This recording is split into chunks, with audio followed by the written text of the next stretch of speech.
조금 더 힘을 내라고 단계 속에 가려져 에 대한 경례.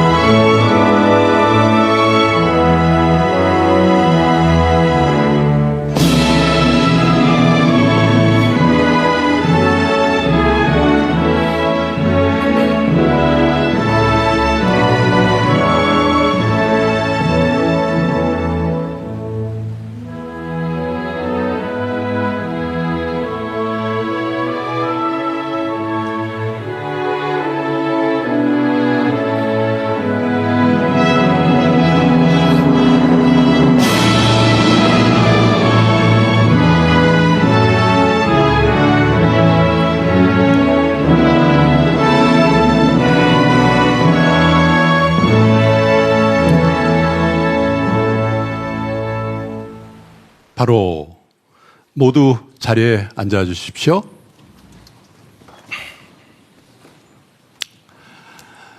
안녕하세요. 대통령 오시기 전에 우리끼리 재밌게 얘기를 좀 나눴었는데요. 디지털 토크 라이브 국민의 목소리 정책이 되다의 사회를 맡은 3프로TV의 김동완입니다. 감사합니다. 네. 오늘 이 자리는 대통령님과 네 분의 패널분들 그리고 우리 국민들이 함께 참여해서 민생과 경제를 주제로 얘기를 아주 터놓고 하면서 국민들의 목소리를 직접 듣고 또 그 목소리들을 통해서 필요한 정책을 만들기 위해서 마련된 자리입니다. 먼저 디지털 토크 라이브 국민의 목소리 정책이 되다의 국민들을 대표해서 참석해 주신 우리 패널 네 분을 영상으로 함께 보시죠.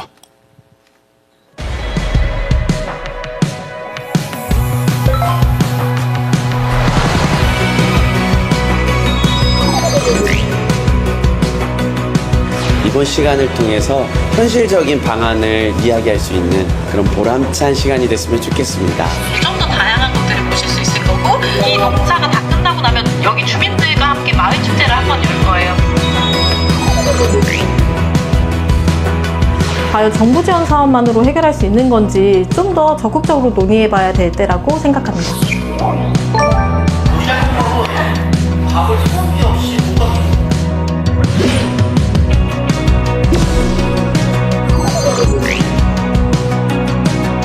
많은 소상공인들에게 큰 힘이 되었으면 좋겠습니다.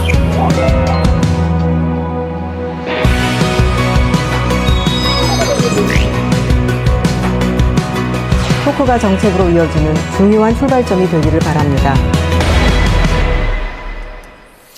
네, 박수 한번 하실까요? 감사합니다. 굉장히 바쁘실 텐데 국민의 목소리를 직접 전달해 주시기 위해서 함께해 주신 네 분의 패널들께 감사의 말씀을 드리고요. 네 분께서도 그냥 간단히 인사 한마디씩 하실까요? 네, 홍석천 씨부터. 안녕하세요. 홍석천입니다. 이렇게 제 자리가 대통령님 옆자리인지 모르고 있다가 살짝 긴장했는데요. 사실 제가 매 정권마다 이렇게 소상공인 또 자영업자 이야기에 고충을 듣고 싶다면 저를 찾아주시는데 별 효과가 별로 없었습니다. 근데 오늘을 통해서 이번에는 좀 제대로 효과를 좀 받았으면 좋겠다는 생각이 좀 듭니다. 대통령님이 오랜만에 뵙는데 너무 잘생기셨어요. 제 스타일은 아닙니다. 예.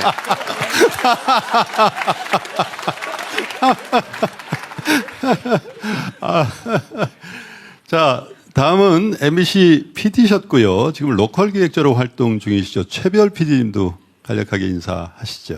네, 안녕하세요. 전 전라북도 김제 죽산면 시골 마을에서 온 로컬 기획자 최별이라고 합니다. 저희 마을은 이제 인구 2,000명이 무너지는 것을 앞두고 있는데요. 지역 소멸에 있어서 로컬 기획자들의 생태계가 상당히 중요합니다. 그 이야기 오늘 해볼 수 있었으면 좋겠습니다. 네, 감사합니다. 그리고요, 개항로 맥주로 로컬 브랜드의 역사를 새로 쓰시고 있는 분입니다. 개항로 프로젝트의 이창길 대표님 인사해 주실까요? 네, 안녕하세요. 저는 인천에서 왔고요. 제가 하는 일은 인천 중구 구도심에 그 역할이 끝난 오래된 건물들, 옛날에 극장이던 병원이었던 건물에 2025년 대한민국 사람들이 좋아하는 컨텐츠를 기획하고 시공하고 운영해서 좀 지역을 매력적으로 만들어서 사람들을 불러 모으고 그다음 지역을 다시 활성화시키는 일을 이제 어느덧 지금 8년째 하고 있습니다. 그래서 인천이라는 로컬에서 이제 구도심을 발굴해서 좀 매력적으로 만든 일을 열심히 하고 있는 중입니다. 예, 이창길이라고 합니다. 감사합니다. 네. 인천에 가시면 꼭 한번 들리시면 좋을 것 같습니다. 마지막으로 우리 시대를 읽는 경제학자로 국민들의 경제 멘토 역할을 하시는 분이죠. 정세훈 교수님 오셨습니다. 예, 안녕하세요. 정세훈입니다. 저는 대전에 있는 충남대학교에 재직하고 있는데요. 그 사람들이 오랫동안 대전이 노잼 도시다라고 했지만 아시다시피 지금 성심당이나 아니면 하나 이글스 때문에 더 이상 노잼 도시가 아닙니다. 그래서 이 소상공인 경제 활성화 이것이 지역에 얼마나 좋은지 이것의 하나의 중요한 사례인데요. 오늘 많은 좋은 얘기들이 나누어져서 그런 지역을 활성화시키고 그런 자리가 되었으면 좋겠습니다. 감사합니다. 네, 감사합니다. 자, 본격적인 얘기를 좀 나누기 전에요. 제21대 정부에서 민생과 경제가 어떻게 변화하고 있는지 그 현황에 대해서 잠시 좀 살펴볼 텐데 화면을 통해서 말씀드리겠습니다. 먼저 1차 민생회복 소비 쿠폰에 대한 국민들의 만족도 결과를 보고 계십니다. 76% 만족한다, 대체로 매우 이렇게 돼 있고 불만족한다 20%인데 정 교수님 코멘트 하실 게 있으신 것 같아요. 예, 보시면 아시겠지만 만족한다는 분들이 한 76% 정도 되셔서 이번에 그 민생 쿠폰 같은 경우에는 약간 필요에 따라서 차등화로 네. 준 것도 괜찮았던 것 같고요. 제 생각에 불만족한다 저분들은 아마 더 많이 줬으면 좋겠다. 이런 생각으로 불만족한다 그러시지 않으셨을까 생각이 됩니다. 자, 두 번째는요. 소상공인 및 자영업자의 만족도 결과를 따로 저희가 뽑아봤는데 요건 만족도가 조금 더 낮네요. 72% 만족, 불만족이 18%인데 소상공인 대표로 오셨으니까 홍석천님. 제가 이태원에서 저는 사실은 이 쿠폰을 어떻게 다운받는지도 잘 모르는 약간 기계치인데 약간 나이 드신 분들 그렇지 않습니까? 그래서 후배한테 얘기해서 처음으로 제가 써봤는데 제 고깃집 사장님이 정말 좋아하시더라고요. 저는 이게 됩니까? 그랬더니 됩니다 하면서 바로 7만 원 긁으셨어요. 2번 먹었습니다. 너무 감사합니다. 확실히 경기에 대한 진작 효과가 있었던 것 같죠. 그랬던 것 같아요. 네, 특히 조금 몇 번 더 했으면 좋겠다라고 하시는 자영업자분들이 굉장히 많으셔가지고. 네. 예. 그래서 마이크를 대통령님께 넘길까요? 대통령님의 모두 발언이 있겠습니다. 제가 홍석천 선생을 보니까 이 명단에서 연예인이 왜 나왔지 오늘? 근데 자영업하고 약간 자영업하고 계시군요. 그리고 정세훈 교수님도 제가 그분 아는 그분인 줄 알았어요. 그 충남대의 사회복지 전공인가 하시는 연세 드신 분이 계시죠. 복지 전공이든가 재정 분석하시는 분. 제가 그분 그 사람이 아 그래요? 그때 성남에 그때 왔었어요? 그분 이분이 그분이에요? 딴 분인 줄 알았는데 그렇군요. 하여튼 반갑습니다. 사실 이런 자리 하면 전 사실 매우 부담스러워요.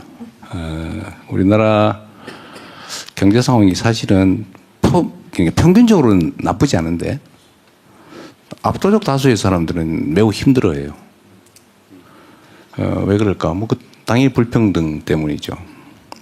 예를 들면 주가가 엄청나게 오른다 그래도 많은 국민들이 거기서 체감하는 건 아니거든요. 또 경제가 분명히 1분기 마이너스에서 2분기 거의 제로에서 이제 3분기 되니까 0.91% 가까이 올라갔다는 건데 그런 거 보면 지표는 많이 개선되는데 숫자로는 현장에서는 여전히 힘들어하세요.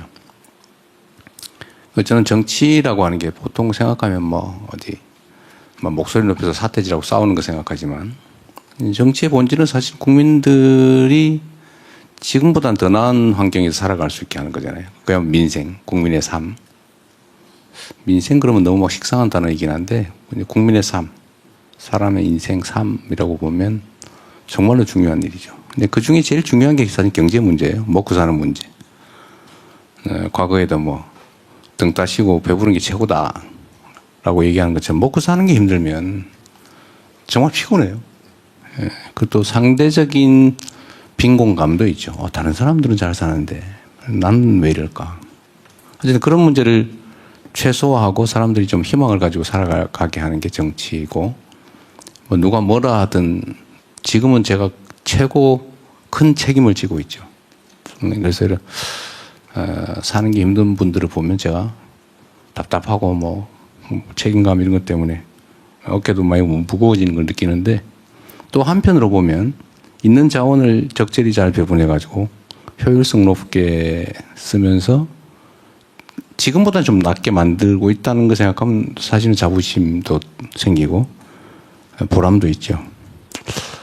오늘 이 자리도 여러분들 사실 하실 말씀 정말 많으실 거예요. 뭐 제가 모든 문제들에 대해서 다 해결할 수도 없고, 또 그러나 여러분들의 말씀을 듣고 또 가능한 방법들도 함께 논의해보고, 또 여기 우리 주요 그 수석들 또 정책실장 포함해서 또 담당 장관까지 또 다 나오셨기 때문에 저를 포함해서 이분들한테 좀 뭐 질책할 게 있으면 하고 시정 요구할 거 있으면 하시고 제안도 하시고 좀 그런 시간을 가지면 좋겠습니다. 그리고 고난이라는 걸 가지면 점점 이렇게 현장으로부터 멀어지게 되거든요. 근데 의도적으로라도 현장 속으로 또 우리 국민들 속으로 들어가서 치열한 삶의 현장을 느껴보고 또 얘기도 들어보고 하는 게 필요할 것 같습니다. 여러분들 터놓고 편하게 말씀하시고, 지방에서 다양하게 좀 잘 구성하신 것 같아요. 패널들을. 지방에서 오시다는데 대한민국의 또 중요 과제 중에 하나가 지역 균형 발전이죠. 지금 수도권 집값 때문에 좀 시끄러운데 사실 제일 근본적인 문제는 수도권 집중에 있는 것 같아요. 물론 이제 자산 배분에 있어서 좀 문제가 있기는 하지만 근본적으로는 하여튼 한쪽으로 너무 몰리니까 생기는 문제이기도 합니다. 지역 균형 발전, 지방이 같이 사는 길은 또 뭘까? 이런 의견도 좀 많이 내주시고요. 특히 저 정책실장 계신데 저분이 저보다 힘이 현실적으로 더 세거든요. 네, 우리 금융위원장도 계시고, 이 자영업 하시는 분들은 사실 요새 빚 때문에 또 난리죠. 네. 저는 금융 문제에 있어서는 좀 더 지금보다는 좀 개혁적으로 접근했으면 좋겠다. 사실 숫자에 불과한데 좀 실물과는 좀 다르잖아요. 그래서 그건 정책적으로 조정 여지가 많고, 특히 선진국들을 보면 못 갚을 빚은 신속하게 탕감해서 정리해버려야 그 밭이 묵은 밭, 건물을 좀 걷어내면 새싹 돋는 것처럼 그렇게 될 수 있는데, 우리는 한 번 빚지면 죽을 때까지 쫓아다니잖아요. 그래서 사회적으로 사실은 바람직하잖아요. 금융 문제, 부채 문제. 또 한 가지는 우리는 취업이 쉽지 않다 보니까 그게 전부 자영업에 많이 편입되어 있습니다. 우리나라가 전 세계적으로 자영업 비율이 엄청 높은 편에 속하거든요. 그래서 이게 최저임금도 못 버는 경우가 태반이다. 어떠신지 모르겠는데. 저는 다 망했습니다. 예, 다 접었습니다. 예. 아, 그러셨어요? 예. 큰일 났네. 이거 봉석천 선생 같은 분도 접고 그러면 안 되는데. 네. 하여튼 가능한 방법을 좀 찾았으면 좋겠고요.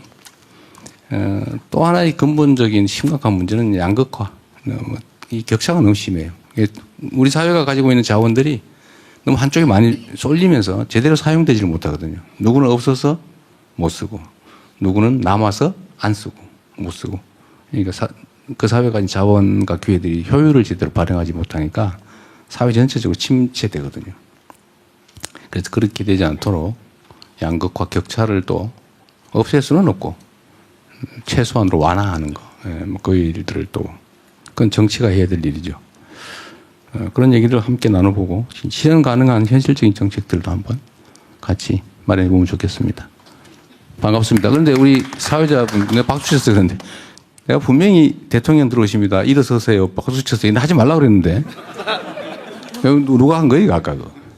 하시던데요? 이분도 약간 옛날 분이세요. 그게 아니라 그래서 MC 자리를 제가 있어야 되는데 저 그런 거 안 하거든요.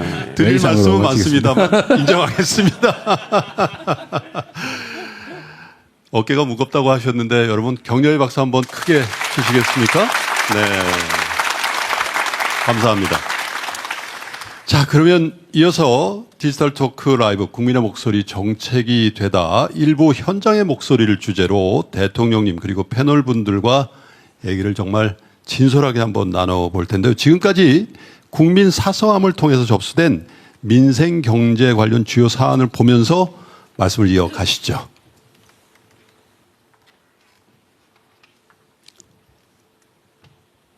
네, 첫 번째 사연이군요. 50대 식당 운영. 참고로 저분은요, 실존 인물을 아니시고 AI입니다. 여기 AI 수석님이 와 계신데, 제가 그냥 간략하게 읽어볼게요. 코로나 때 대출을 받고 성실히 이자를 납부했지만 고금리와 비상계엄으로 소득이 줄어서 상환이 어려운 소상공인 자영업자가 많습니다. 빚을 탕감해달라는 게 아니라 이자 보전 지원으로 장기 저금리 대환 대출을 도입해서 원금과 이자를 갚아 나갈 수 있도록 숨통을 트여주시길 부탁드립니다. 이렇게 하셨는데 최 PD님 말씀. 네. 네. 저희 죽산면에도 청년 상인들이 한 10팀 정도 운영을 네. 하고 있거든요. 근데 이제 지역의 특성이 그러다 보니까 평일에는 사람이 없고 주말에만 이제 관광객들이 좀 오는 정도였는데 그분들이 그 코로나 시기를 다 버텼습니다. 다 버티고 이번에 그 김제시청에서 하는 2차 보전 그 지원 사업 때문에 신용보증 기금에 저도 이제 자영업자가 돼서 대출을 받으러 갔어요. 줄 서서 기다리고 있는데 다 만나게 되더라고요. 거기에서. 그래서 다들 이걸로 좀 숨통 좀 트겠다 이런 얘기를 하면서 좀 취지에 공감을 많이 했던 경험이 있습니다. 금융위원장님 끄덕끄덕하고 계시는데 소관 부처 제가 금융위원장님한테 한번 물어볼게요. 이럴 때 얘기해야 돼요. 우리가 코로나 때 다른 선진국들은 다 국가 재정으로 코로나 위기 극복 자금을 썼잖아요, 그죠? 국가 부채가 늘어났죠. 근데 개인 부채는 그렇게 늘어나지 않았고. 근데 우리는 국가가 부담한 건 거의 없고 다 개인한테 돈을 빌려줘가지고 극복하는 바람에 개인 부채가 엄청 늘어났잖아요. 근데 이제 숫자를 잘 모르겠는데 우리나라의 부채 증가율보다 그때 코로나 극복하면서 다른 선진국들이 되게 우리보다 한 5% 가까이 더 늘지 않았어요? 몇 퍼센트 정도에서 혹시 아세요?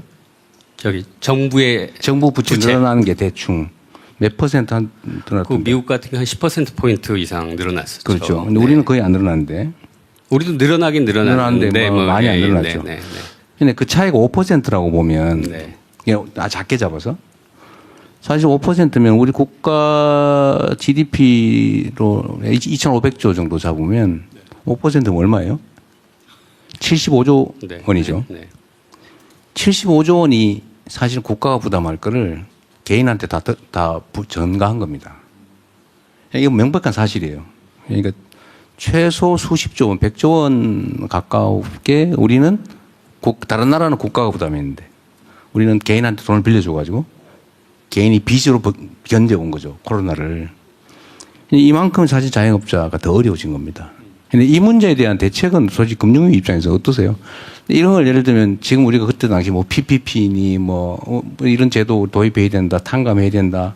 저도 사실 선거 때 그 얘기를 했는데 이걸 좀 하려고 하니까 도덕적 해이 뭐 이런 얘기하고 누구는 열심히 가는데 왜 그거 탕감을 해주거나 아니면 연기해주거나 저 대환대출 원하잖아요. 좀 저리로 장기로 바꿔달라는 거.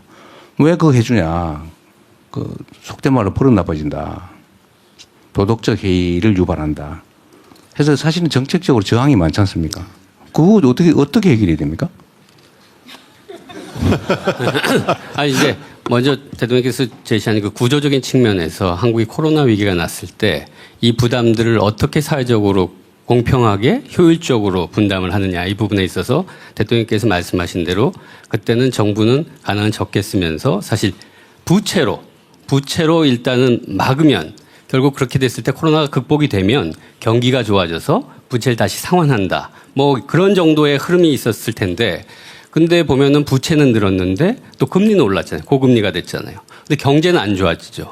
그다음에 자영업자 하시는 분들 아시겠지만 경쟁자는 더 세지나 온라인이라든지 더 대규모 기업들. 그러니까 점점 안 좋은 쪽으로 가니까 결국 이 규결되는 부분은 빚이 더 크게 늘어나고 상환은 잘 안 되고. 그럼 사회적으로 이 부분을 어떻게 할 거냐? 이걸 개인적인 부분으로 볼 거냐? 구조적인 측면에서 보면 사실 어떤 면에서 개인적으로 보면 다 개인적인 접근을 하면 아까 그 부분들이 하신 말씀이 맞지요. 성실하게 상환한 분과 그렇지 않은 분들은 분명히 다른 거죠. 그렇지만 구조적으로 봤을 때 그럼 한국 사회가 여기서 어떻게 나가는 게 바람직하고 그 원인이 무엇이었느냐. 이게 정상적인 거냐 아니면 일시적인 거냐 아니면 특별한 위기 상황에서 발생한 거냐. 이런 측면에서 보면은 사회적으로 이걸 해결해야 될 부분이 굉장히 크고 그다음에 또 진짜로 자영업자들의 그 삶이라는 게 굉장히 절박하고 네, 그래서 저희들이 이번에 이제 새 출발 기금이라든지 새 도약 기금을 통해서 부채 더 이상 어떻게 할 수 없는 부분은 이거를 계속 그쪽을 쫓아가봐야 사회적으로 부담도 안 되고 더 절박한 시정으로 더 안 좋은 쪽으로 가니까 이건 사회적으로 위기 상황에서는 이렇게 막는 게 결국 사회 전체를 다시 회복시키고 개인한테도 삶의 재기의 길을 주는 거고 그래서 효율적인 측면에서도 이게 바람직하다. 그래서 이제 부분적으로 그런 부분들이 있지만 그런 보완 장치들을 가져가면서 저희들이 사회 전체적으로 그렇게 만들어가는 게 필요하다고 생각합니다. 너무 길죠. 근데 이게 결론적으로 어쨌든 다른 나라들은 국가가 국가 부채를 늘려가면서 그 위기를 극복했는데 위기 극복 비용을 국가가 부담했는데 대신 국가 부채가 늘어났죠. 우리는 힘없는 개인들한테 다 전가했다. 물론 능력 있고 이런 사람들 막 갚았죠. 근데 못 갚는 사람이 너무 많아서 우리가 이제 다음 내년 예산에서 이걸 인수해서 탕감하는 예산을 좀 잡았잖아요. 근데 우리 국민 여러분께서도 좀 이 점들을 좀 이해해 주셔야 되는데 우리는 부채를 어떻게든지 공공부문에서 재원 부담을 해서 해결을 해 주려고 그러면 바로 그 반론이 나와요. 그거 도덕적 회의를 유발한다. 그거 성실하게 갚은 사람은 뭐냐. 해주지 마라. 지가 돈 썼으니까 지가 죽을 때까지 갚아야 된다. 이런 생각들을 하잖아요. 근데 저는 이게 우리 사회 경제적으로도 바람직하지 않다. 그 사람들 시험분양 만들어가지고 평생 고생시키면 좋아집니까? 오히려 퇴출되죠. 이 시장에서. 그래서 이거를 이제 금융위원장이 새로 오셔서 제가 밀어드릴 테니까 좀 세게 하세요. 그리고 저 재정도 좀 많이 배정해 주시고. 예, 대통령. 제가 핑계 대는 거 아니에요. 저는 사실 막 하고 싶은데 여론 부담이 상당히 커요. 이런 논의를 통해서 이게 어떤 게 진짜 사회 전체적으로 바람직하냐. 이걸 해결하지 않으면 경제 성장률이 점점 떨어지잖아요. 뭐 전체 부가 덜 늘어나잖아요. 근데 이런 걸 해결해주면 경제 볼륨이 커지면 모두가 혜택을 보거든요. 선순환을 만들어야 되는데. 간단히 제가 총괄적인 숫자들 한번 말씀드리면 대통령이 말씀하신 대로 당시에 GDP 대비해서 재정 적자가 미국은 한 17%, 18%포인트 가장 많이 지출한 나라고요. 유럽은 한 8, 9% 정도 있고 우리가 한 3, 4% 정도 했습니다. 그러니까 이제 미국은 이제 의료보험이 없으니까 한 것도 그냥 약간 좀 극단적인 거고. 근데 당시에 집합 금지라는 것은 개인의 사업을 국가가 행정명령으로 막은 겁니다. 그럼 물론 이제 우리 건강 때문에 그랬지만 이론적으로 보면은 사회 혜택을 위해서 국가가 행정명령으로 사업을 막은 거니까 국가 응당 보호전회 중에 맞는데 이미 그때 이제 뭐 대출로 해서 몇 년간 갚으셨어요. 지금 남아있는 것들은 한 10조 정도 됩니다. 그 남아있는, 버텨, 뭐, 많은 분들이 또 사업을 이제 정리하신 분들도 계신데, 그래서 초기에 그런 그 논의를 했으면 좀 나을 텐데, 그러면 4, 5년 동안 갚으신 분들은 또 뭐냐라는 게 있어서, 지금 남아있는 거를 해결하는 데 10조 정도 돈이 듭니다. 그러면 금융회사들이 대출 이미 이제 탕감할 수 있는 부분 1, 2조를 좀 감당할 수 있을 거고요. 이익이 있으니까. 그 재정이 좀 도와주고 재기하고 이런 방안들을 좀 논의를 해봤는데 10조란 돈이 그래서 대통령이 말씀하신 대로 정말 여력이 없는 사람들을 재기를 도와주는 그런 방식으로 할 수 있는 그 방안까지도 한번 이거는 이제 소상공인이라 중소벤처부에서 합니다. 금융위하고 논의를 해서 이제 필요한 부분은 사회 공론화로 그렇게 하겠습니다. 좀 간단하게 말씀드리자면 잘하는 사람한테는 더 잘하게 칭찬을 해주고 좀 못한 사람한테는 좀 잘하게끔 인도해주면 되는 거잖아요. 그러니까 탕감하고 뭐 부채를 뭐 없애주는 건 너무 좋은데 이제 형평성도 있으니까 그동안 잘 갚은 사람한테는 잘했다. 그래서 그냥 0.5%의 금리로 좀 대출을 더 해준다든가 뭐 그런 좀 보상을 해주면 되지 않을까 지금 싶어요. 약간 금리 이번에 이제 금융위가 만든 거는 금리를 지금 가능한 뭐 가장 낮게 하고 한도도 넓혀준 것까지는 이번에 했고요. 그게 아까 말씀하신 대표님이 일부 혜택을 누리는 건데 보다 근본적으로 그렇게 해서도 감당이 안 된 부분들이 한 절반 정도가 있습니다. 그 부분을 대통령께서 지적하신 거고요. 어쨌든 얘기가 좀 너무 길어지는 것 같긴 한데 이제 우리 홍서천 저 사장님이시지. 그래서 전화하셨는데. 우리 홍 사장. 홍 사장. 홍 사장께서 말씀하신 게 이제 못 갚는 사람은 탕감하거나 이자를 깎아서 장기 분할 상환하게 하거나 이제 재정이 좀 들어가는데 열심히 잘 갚고 있는 사람들은 예를 들면 이자를 더 깎아준다든지 이런 거 할 수 있지만 사실은 나는 돈 안 빌렸는데 난 돈 안 빌렸는데 왜 난 혜택이 없어? 라고 하는 게 자영업 안 하고 돈 안 빌렸던 사람이 훨씬 많단 말이에요. 근데 이분들의 저항감이 있어요. 근데 이런 점에 대해서 다시 원론적으로 돌아가면 그게 자영업자 잘못이냐, 다 빚진 게.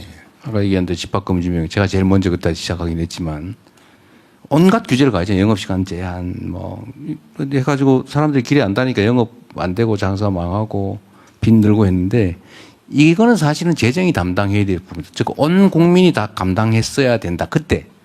근데 그때는 뭐 저로서도 뭐 권한도 없고 말을 들은 많이 했지만 결국 안 해줬는데 조금밖에 안 해줬죠. 지금이라도 사실 그거는 보완을 해줘야 된다. 그 자영업자의 잘못이 아니고 자영업자를 잘 갚은 사람이든 못 갚은 사람이든 그 집단이 혜택을 본다고 하는 게 우리 국민들 일반 빚지지 않은 국민들 일반이 억울하게 생각할 점만은 아니다. 왜냐하면 그때 위기 극복 비용은 원래 국가가 담당했어야 되거든요. 이 점들을 저는 국민들께서 조금 용인을 해 주시면 부채 청산 또는 정리하는 데 좀 도움이 되지 않을까 싶어요. 그래서 좀 얘기를 길게 하는 겁니다. 우리가 하나의 공동체로 살아가잖아요. 대한민국이라고 하는 하나의 공동체의 이웃으로 살아가기 때문에 나 혼자만 너는 남이야 칸치고 살 수는 없는 거여서 공동의 비용을 부담한다라고 좀 용인을 해주시면 좀 더 적극적으로 이 정책을 할 수 있을 것 같아요. 지금은 사실 엄청 부담스럽습니다. 욕을 해요. 네. 왜 거기다 해주냐. 근데 공동체라는 생각을 좀만 더 하자라는 차원에서 좀 길게 얘기했습니다. 네.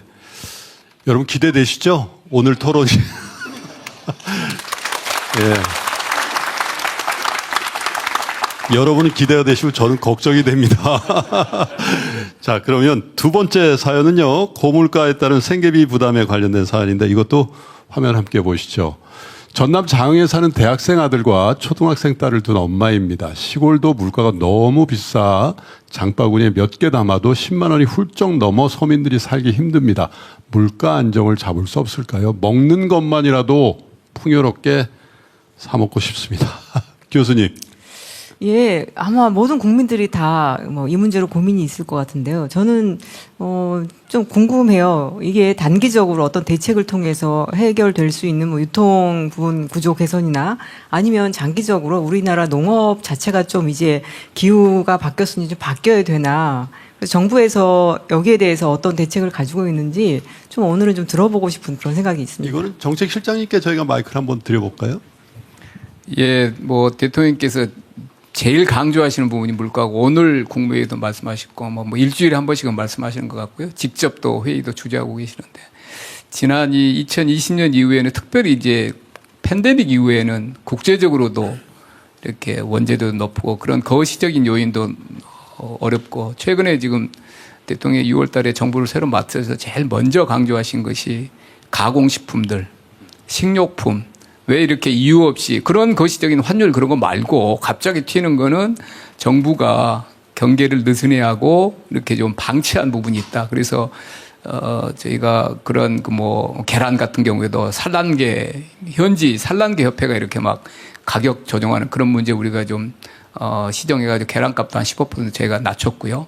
지금은 가공식품들 뭐 밀가루 이런 거는 이제 저희가 수입 원료 부분은 할당 관세로 낮춰주고 빵 원료 만드는 제분 회사 그 다음에 저기 무슨 설탕 이런 쪽을 직접 저희가 하나하나 정해가지고 지금 공정위 이런 물가 당국이 좀 시정을 하고 있고 아마 조금씩 소위 말 빵플레이션 같은 거는 좀 잡힐 것 같고요. 라면도 그렇고 구조적으로 농림 축산 이런 쪽은 이제 현지 뭐 기후 작황 때문에 하는 건 어쩔 수 없고요. 그런 거는 정부가 비축 가지고 있는 걸 최대한 이렇게 유연하게 대응하려고 하고 있고 구조적으로 지금 지적하신 유통 문제도 저희가 온라인 쪽하고 중도매인들 문제까지 다 이렇게 지정을 해서 농림부 장관님이 각각의 TF를 만들어서 하고 있으니까요. 직접 체감하는 거를 바로바로 그렇게 확 낮출 수는 없지만 매주 할 수 있는 행정력을 총동원해서 구조적으로 쌓여있는 문제들을 발라내서 물가를 잡으려고 노력을 하고 있습니다. 예. 물가 얘기하면 방송에서 이런 얘기를 많이 아주 상투적으로 많이 씁니다. 남편 월급하고 아이들 성적 말고는 다 오른다. 그래서 공감하시죠? 그래서 이재명 정부 5년 뒤에는 아마 아니 그 전에라도 대한민국 주가 말고는 다 안정됐다. 이렇게 되기를 바라겠습니다. 박수 한번. 저는 뭐 또 제 뒤에 1,500만 투자자들이 계시니까 3,600포인트 일단 감사드린다는 말씀 한번 드리고요. 세 번째 사연도 한번 같이 보시죠. 전통시장 주변 상점가에서 가게를 운영하지만 구청에서는 전통시장 구역이 아니라는 이유로 온누리 상품권 사용이 불가능합니다. 손님들은 당연히 시장 상권으로 여기는데 상품권을 받지 못해 매출 손실뿐 아니라 소비자 신뢰도 잃고 있습니다. 온누리 상품권이 기존 전통시장뿐 아니라 주변 상권에서도 사용될 수 있도록 제도를 개선해 주시기 바랍니다. 석천 씨 할 말씀 있으실 것 같아요. 전통시장, 저는 부모님이 시골에서 시장에서 한 40년을 포목점을 하셨던 분이셔서 전통시장에 대해서 누구보다 잘 알고 있는데 많이 개선되고 많이 좋아졌던 것 같아요, 지금. 근데 아직도 다들 아시겠지만 주차가 1번 해결해야 될 게, 그리고 두 번째로 전통시장이라는 곳이 지리적으로 그 동네에 가장 핵심적인 위치에 차지하는 게 대부분입니다. 왜냐하면 예전에는 이제 전통시장을 중심으로 모든 게 경제활동이 됐기 때문에 그 좋은 자리에 밤 5시, 6시 이후에는 암흑이에요. 그러니까 그 동네를, 그 시장을 밤에 2부 장사하듯이 젊은 친구들이, 아티스트들이, 젊은이들이 거기 가서 공연도 하고 그림도 하고 자기들 소품도 팔고 야시장 같은 느낌으로 개발하는 것도 하나의 방법이 될 수도 있고, 그러면 또 기존에 가게를 하고 있는 분들이 작지만 한 20만 원이라든가 전기, 물감 이런 거 쓰는 거 있잖아요. 이런 거에. 그리고 마지막 정리하는 거는 또 약간 노령층에 동네 분들이 와서 돈 받고 청소해주고, 이게 굉장히 선순환 구조를 만들 수 있는데 이걸 아무리 얘기를 해도 잘 이해를 못 하시는 것 같아요. 저기 담당자 분 있으면 저랑 같이 이스라엘에 그 예루살렘을 가면 그런 곳이 있거든요. 시장이 밤낮으로 운영을 해요. 보고 이거 우리나라에서도 해도 너무 잘 되겠다 싶은데 꼭 한번 저랑 이야기 나누는 시간이 됐으면 좋겠습니다. 김정관 산업통상부 장관님, 통상 문제로 바쁘시긴 할 텐데. 그래요. 예. 제가 여기 와서 보니까 제 본업을 더 충실히 해서 많은 돈들이 우리 자영업자, 소상공인들한테 흘러 넘치게 하는 게 제 일단 미션 목표인 것 같습니다. 마침 예루살렘에 가서 저도 그런 데를 봐서 저는 그 아이디어는 했는데 그 아이디어를 담당하고 있는 중소기업 벤처부 장관님한테 꼭 전달을 해서 할 수 있도록 하겠습니다. 정책실장님도 마이크를 드셨네요. 오늘 그 국정감사 때문에 못 오셨는데요. 제가 한성숙 장관님하고 같이 꼭 자리를 만들겠습니다. 대통령님. 잠깐 하나만 더 말씀을 좀 드리면요. 어쨌든 말씀드렸지만 우리나라는 자영업자 비중이 너무 높아요. 결국은 사실 창업을 하게 하거나 소위 일자리를 만들거나 해야 되는데, 결국 일자리는 기업의 성장 발전과 직결되어 있지 않습니까?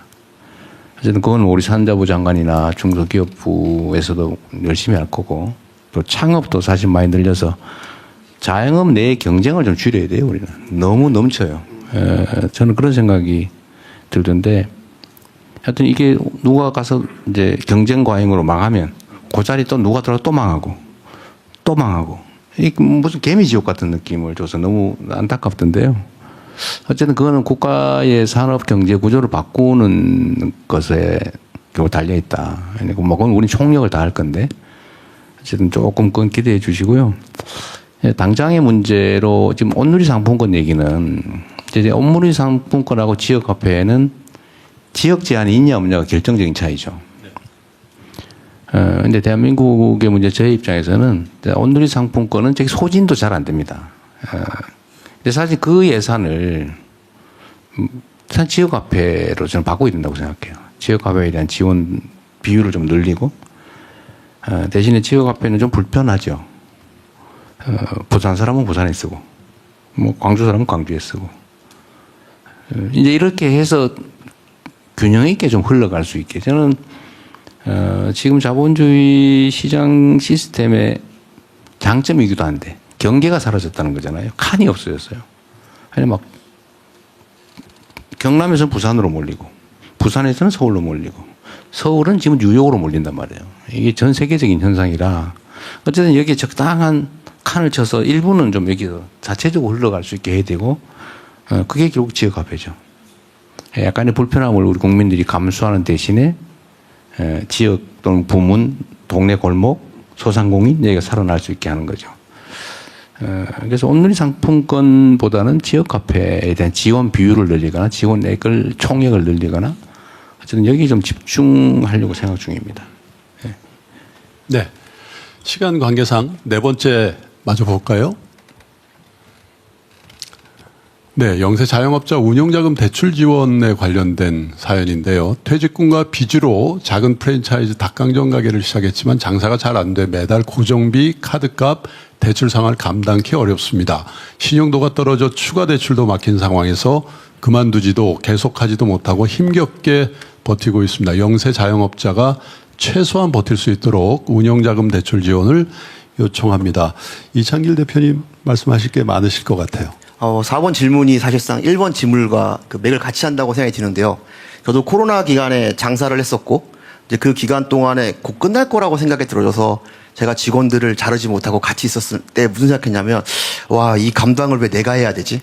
이런 생각 굉장히 많이 했습니다. 네. 그러다가 저희들 크루들끼리는 더 열심히 하자고 말했지만 끝나지 않았고 그때 박탈감을 느꼈던 게 뭐냐면 많은 직장인들과 공무원분들은 여행을 못 다니 돈이 남아서 명품을 산다고 얘기를 들었을 때는 정말 하늘이 무너지는 줄 알았습니다. 박탈감 때문에. 근데 이제 오늘 말씀 나누면서 이제 그런 팬데믹 때 했던 짐은 자영업자들만의 짐이 아니라 모든 국민들이 감당했어야 된다는 짐이라는 얘기를 들으니까 조금 안심이 됩니다. 그래서 꼭 좀 많은 자영업자들이 그 당시에 우리가 부족하거나 노력이 부족하거나 또는 우리가 모자르거나 해서 잘못된 게 아니라 좀 어쩔 수 없는 일이었고 모든 국민이 감당했었어야 되는 일이었다는 거를 좀 알게 되고 이런 말이 나와서 참 기쁘고 꼭 그렇게 됐으면 좋겠습니다. 네, 감사합니다. 감사합니다. 위원장님 뭐 그 담당이잖아요 지금. 예. 그러니까 저 부분은 저희들이 충분히 인식하고 있고요. 그래서 사실은 다양한 정책 자금 프로그램을 통해서 공급하고 있고요. 그다음에 대통령께서 말씀하신 대로 저희들한테 현장에 가봐라. 그리고 이 얘기를 꼭 물어봐라. 당신이 정책 당국자라면 어떻게 할 거냐. 그래서 저희들이 12번 그렇게 가서 다 해서 부문 저희들이 할 수 있는 나름대로 최대한을 했고 그다음에 말씀하신 그런 부분들 같은 경우는 해서 마지막 단계 더 드림해서 신보 그다음에 기업은행에서 10조 정도 하고 그다음에 그것도 창업 뭐 경영지원 애로 해서 뭐 시설 자금뿐만 아니라 여기서 말씀하신 대로 운영 자금 해서 더 많이 더 낮은 금리 해서 저희들은 하는데 암만 해도 그럼에도 불구하고 항상 부족하시죠 뭐 사실은 이제 그런 부분들은 저희들이 항상 정책의 최 1순위로 두고 하여간 계속해서 애로를 발굴하고 또 해결 방안을 여러분의 눈높이에서 좀 찾아보려고 더 노력하도록 하겠습니다. 저 하나만 더.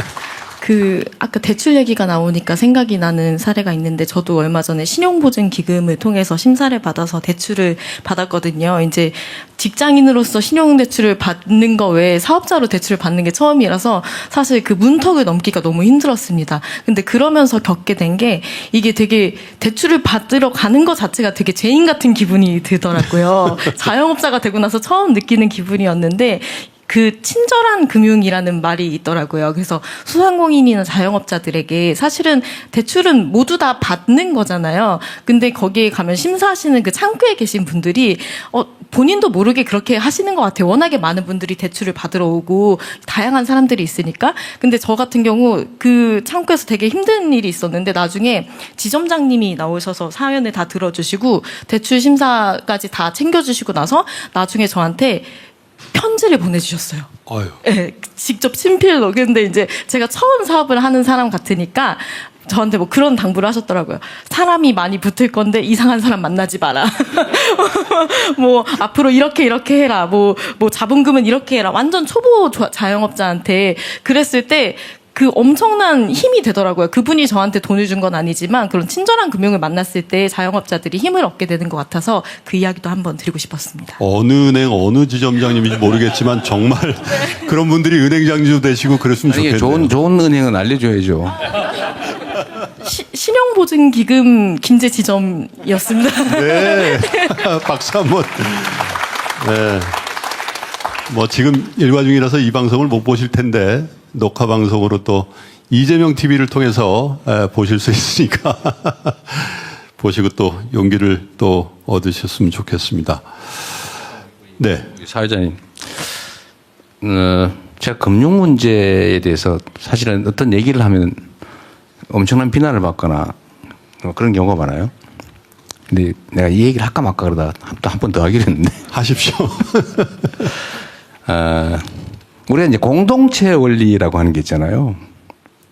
근데 예를 들면 금융이라고 하는 거는 이제 알 수 없는 미래의 상환 능력.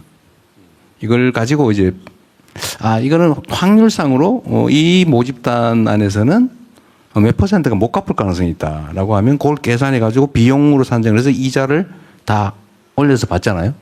그 중에서 예를 들면 2%가 못 갚았다 그러면 뭐 그건 이미 계산된 거기 때문에 손해가 아니죠. 이게 금융의 원리고 일종의 공동체 원리인데 이걸 너무 잔인하게 말해요. 저기 김용범 실장은 저 못 갚게 생겼는데 딱 보니까 여기는 못 갚을 확률이 좀 높은 집단 딱 구분을 해가지고 이게 신용 등급이죠. 그래서 당신은 못 갚을 가능성이 높은 집단이니까 이자를 더 많이 내. 근데 다 갚았어요. 근데 왜 그래야 되죠? 물론 필요하죠. 이게 이제 시장 원리죠. 자본주의 논리고 시장 원리라서 이게 이렇게 하면 안 된다는 게 아니고 너무 잔인하게 세세히 쪼개가지고 그래서 지금은 갚을 능력 되고 안 빌려도 되는 사람한테 빌려주려고 아주 이자를 낮게 막 밀어내듯이 지금 대출해 주잖아요. 근데 우리 최별 선생 같은 분들은 막 돈 요만큼 필요해가지고 하려고 그러면 막 엄청나게 조사해가지고 미안해서 아마 그랬을 가능성이 많은데 이런 분들이 또 많이 있지 않습니까? 근데 여기서 우리는 공동체 원리라고 하는 걸 가끔씩은 좀 잊어버리지 말아야 되겠다. 그걸 완전히 제거해버리면 너무 잔인한 세상이잖아요. 내가 갚을 가능성이 낮은 10%에 속한다. 근데 그 중에서도 10% 중에 80%는 다 갚는단 말이에요. 근데 그렇게 분류됐다는 이유로 거기는 이자를 뭐 10몇 %씩 된다고 아주 잘 갚을 가능성이 있는 집단은 2%, 3%에 빌려주잖아요. 근데 이게 불가피하긴 한데 이걸 어느 정도로 이렇게 할 거냐. 정도의 문제는 정책 판단의 문제거든요. 이걸 얼마나 잔인하게 할까 약간 느슨하게 할 거냐. 근데 너무 지나치다 지금 내가 보기에는. 금융이 너무 잔인하다. 그래서 한번 그 구렁텅이에 빠지면 다시 못 살아나요. 그래서 제가 전에 한번 전체 공동체를 기준으로 예를 들어서 0.1% 정도를 올리면 어려운 집단에게 좀 깎아줄 수 있지 않겠냐, 더 많이 빌려줄 수 있지 않겠냐. 그랬다가 막 엄청나게 이제 폭격을 당했는데 사회주의자다, 빨갱이다. 근데 그거는 공동체의 원리의 한 부분이잖아요. 그래서 10%의 하위층에서도 90% 이상은 갚는다. 갚은 사람이 뭔지냐고요. 그 나머지 10% 안 갚는 사람 거를 대신 낸 거잖아요. 근데 이거를 왜 가난한 사람끼리 다 부담하냐는 거예요. 10% 하위에 속하는 사람의 90%만 그 집단에 속하는 걸로 평가된 사람이 낸 손실을 감당하는 거잖아요. 왜 신용도가 더 높은 사람은 한 개도 감당하면 안 되냐. 뭐 그것도 하나의 합리적인 방안일 수 있는데 그런 점에서 좀 우리 좀 너그러워질 필요가 있겠다. 그런 생각이 들었어요. 왜? 우리 대한민국 공동체의 구성원이니까. 하위 10%가 반드시 하위 10% 중에 10% 거를 다 부담해야 된다. 지금 시스템이 그렇잖아요. 너무 가혹하지 않냐. 최소한 그 중에 일부라도 좀 분담하면 안 될까? 그 생각을 해봤어요. 오늘 또 내가 오늘 이 얘기해가지고 또 이제 사회주의 빨갱이들 한참 어떻게 되겠다. 정책실장님. 말씀하신 대로 이제 우리가 금리가 한 3, 4% 굉장히 초우량 고객을 위한 금리부터 한 25% 법정 상한까지 있는데 각각의 이 신용도에 따라서 3, 4, 5부터 이렇게 쭉 이렇게 이론상으로 보면은 7%, 8%, 9%, 10%, 11, 12 이렇게 쫙 나와야 될 것 같잖아요. 통계로, 분포로 보면. 근데 실상은 7, 8%하고는 15%까지 중간에 뚫립니다. 이 중간은 금리가 없습니다. 그리고 갑자기 이제 어려운 분들은 15부터 해서 25까지 매우 두텁게 돼 있어서 효율적인 것 같지만 사실은 효율적이진 않고요. 우리 우대 고객한테는 뭐 사실은 더 많은 혜택이 주어지니까 포인트 같은 걸로 해서 뭐 일견은 상환 능력에 따라서 효율적으로 돼 있는 것 같이 기본 원리는 그렇지만 그렇지는 않습니다. 양극화가 여기도 명확하게 나타나고 있고요. 중간에 아주 두터운 분들은 생략돼 있고 이거를 대통령이 말씀하신 공동체적으로 그나마 채우는 것은 정책금융입니다. 서민금융들은 대부분 이제 국가가 만든 보증기구를 통해서 국가가 보증해준 영역만 있어서 중간에 아주 넓은 강처럼 이렇게 있는 거고 15부터 있는 분들 카드 이런 건 15, 17, 18은 사실 아주 급전 외에는 사실 그 금리는 말이 안 되는 겁니다. 그건 아주 급할 때 외에는 그거를 이제 일상적인 운영적으로 쓰면은 어떻게 그 이익을 낼 수 있겠어요. 그래서 저도 평생 이제 금융 정책을 하고 되게 자괴감이 드는 영역이고 효율적이지 않고요. 중간에 많은 부분이 뻥 이렇게 도넛같이 뚫려 있는 거고요.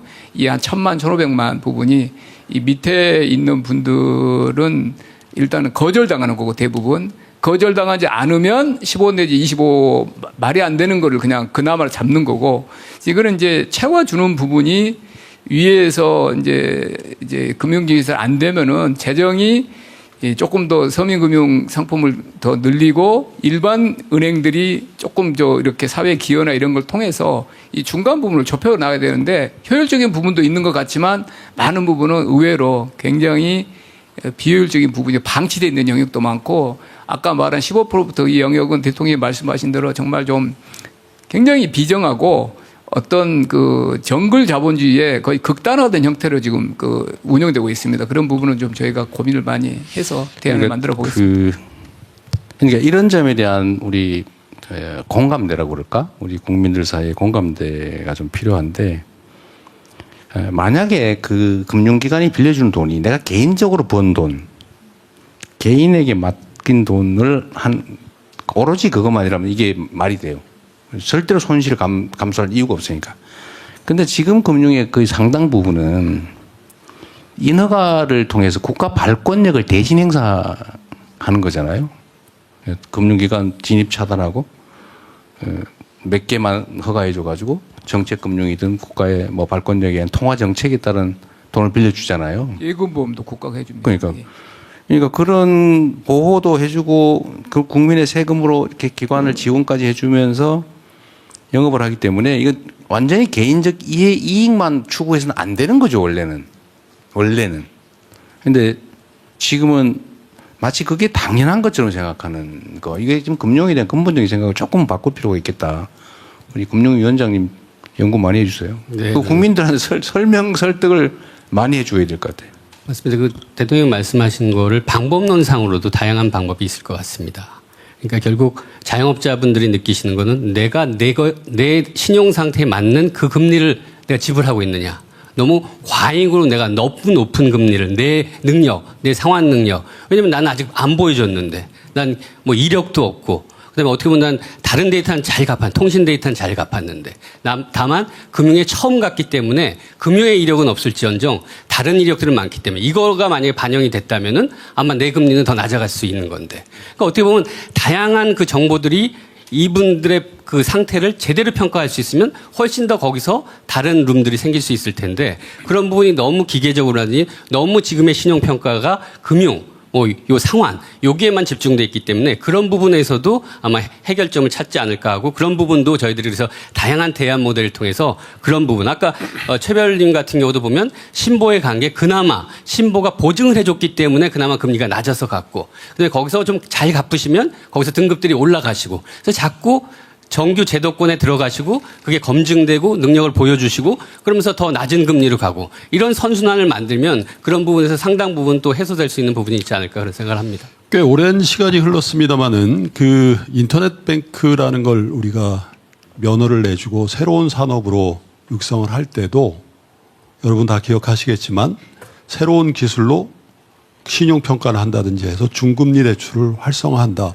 일단 한번 돌아볼 일입니다. 정말 그렇게 하고 있는지. 그리고 AI 미래기획 수석비서관님도 오셨습니다만 이제 AI 시대이기 때문에 AI를 국가 정책으로 금융에도 혁신을 하는 아주 그 매개체로 쓰면은 정말 사실 양극단밖에 없다는 대통령의 말씀이 정말 맞거든요. 그죠?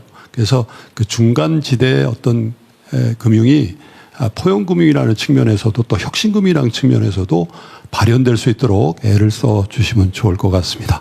너무 저런 토론이 돼서 계속 하고 싶은데 또 2부에 여기 참석해 주신 국민들 목소리를 들을 수 있는 그 기회가 있어서 일부 현장의 목소리 토론을 마무리하고요. 이어서 디지털 토크 라이브 국민의 목소리 정책이 되다 2부에서는 대통령의 약속 국민과의 대화가 계속해서 이어지겠습니다. 네, 이럴 때 박수 하시면 합니다. 네, 여기 뭐 상업방송이 아니라서 광고 시간 없고요. 바로 가겠습니다. 저희 방송은 해야 되는데 이재명 TV는 광고 안 넣으시죠? 우리는 하면 불법이에요. 광고 없이 바로 가겠습니다. 이분은 말씀드린 것처럼 대통령의 약속 국민과의 대화 그 첫 번째 순서로는요. 오늘 디지털 토크 라이브에 정말 많은 분들이 정말 엄청난 경쟁률을 뚫고 현장에 와주셨는데 이분들의 다양한 의견을 들어보는 시간을 갖도록 하겠습니다. 참석자 여러분들의 의견을 들은 뒤에는 패널들과 함께 의견을 나누고 또 대통령님께서 직접 답변을 해주시는 그런 시간을 만들어 보겠습니다. 여기서부터 제가 이제 고민인데 어떤 분을 선정해야 될지 그래도 여러분들 손을 들어서 표해 주시면 사회자의 권능으로 제가 한번 지목을 한번 해볼 수 있도록 하겠습니다. 이쪽에 한번 해볼까요? 저 두 번째 안경 끼신 여기 홍주성님 네 마이크를 좀 전달해 주시고요. 네, 이 실내에 꽉 차서 네, 안녕하세요. 네. 오늘 앞단에 소상공인들 되게 어려웠고 저희 코로나 때 그 말씀으로라도 그렇게 전 국민들이 감당해야 된다라는 말씀해 주신 부분들에서 마음에 되게 많은 위안을 얻었습니다. 그래서 저는 12년째 이제 서울의 연남동에서 다양한 이제 도시 콘텐츠 스타트업을 운영하고 있고요.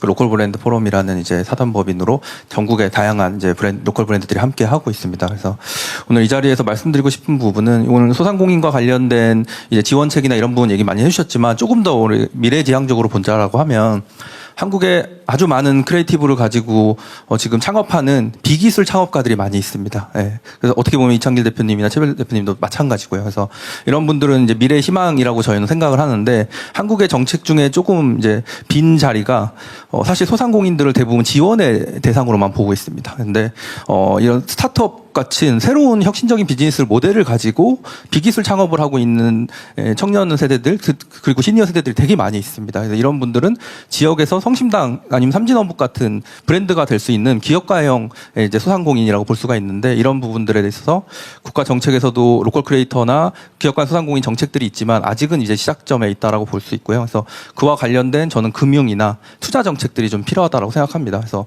실제로 우리가 어려울 때 받는 돈도 필요하지만 금융에서 이런 분들이 투자를 받으려면 공장을 짓거나 이렇게 해야 되는 상황밖에 없습니다. 지금 그래서 이런 컨텐츠를 기반으로 하고 있는 이런 좋은 브랜드들이 전 세계 관광객들이 지금 이런 한국의 골목길들을 오고 그런 곳에서 이런 소상공인 컨텐츠들을 소비하고 있는데 이런 분들이 성장할 수 있는 트랙들을 좀 만들어 주시면 좋지 않을까 해서 제안드립니다.